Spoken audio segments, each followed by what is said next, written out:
ক্রমশ ঋণের জালে জড়িয়ে পড়ছেন? জেনে নিন ঋণ থেকে মুক্তি পাওয়ার 5টি বাস্তু টোটকা।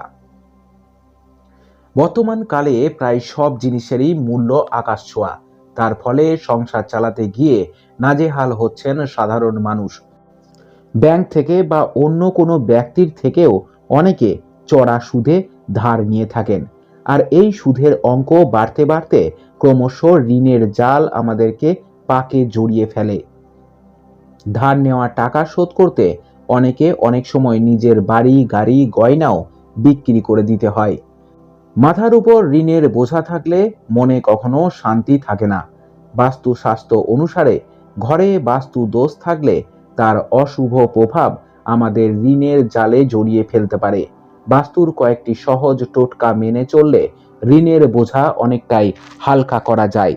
জেনে নিন বাস্তু হিসাবে কি করলে ঋণের নাগপাশ থেকে আপনারা নিজেদেরকে মুক্ত করতে পারবেন। বাস্তু অনুসারে ঋণ থেকে মুক্তি পেতে নিজের বাড়ি বা দোকানের উত্তর পূর্ব দিকে একটি আয়না বসান। এর ফলে আপনার ঋণ থেকে মুক্তি পাওয়ার পথ সহজ হবে। আপনি ঋণ শোধ করতে চাইলে বা ঋণের কিস্তি দিতে চাইলে তা মঙ্গলবারে দিন। মঙ্গলবারে ঋণের টাকা ফেরত দেওয়া বাস্তুমতে শুভ হয়।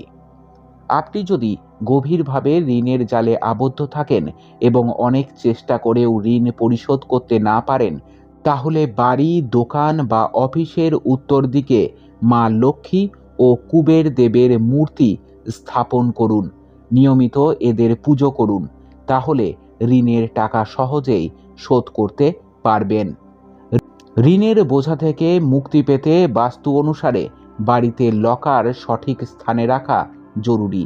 আলমারি বা লকার সবসময় বাড়ির উত্তর দিকে রাখুন। আলমারি বা লকার রাখার জন্য বাড়ির দক্ষিণ পশ্চিম দিকও শুভ।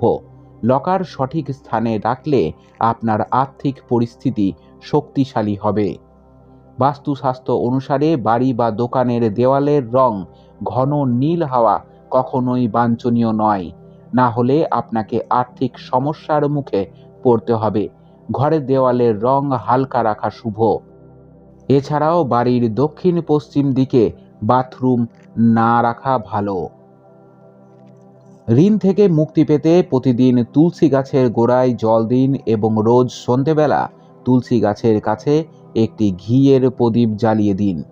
এর ফলে মা লক্ষ্মীর আশীর্বাদে বাড়িতে পজিটিভ এনার্জি প্রবাহিত হবে এবং আপনার বাড়ি থেকে আর্থিক সংকট চিরতরে দূর হয়ে যাবে। খুব ভালো থাকবেন। জয় মা তারা, জয় বাবা লোকনাথ।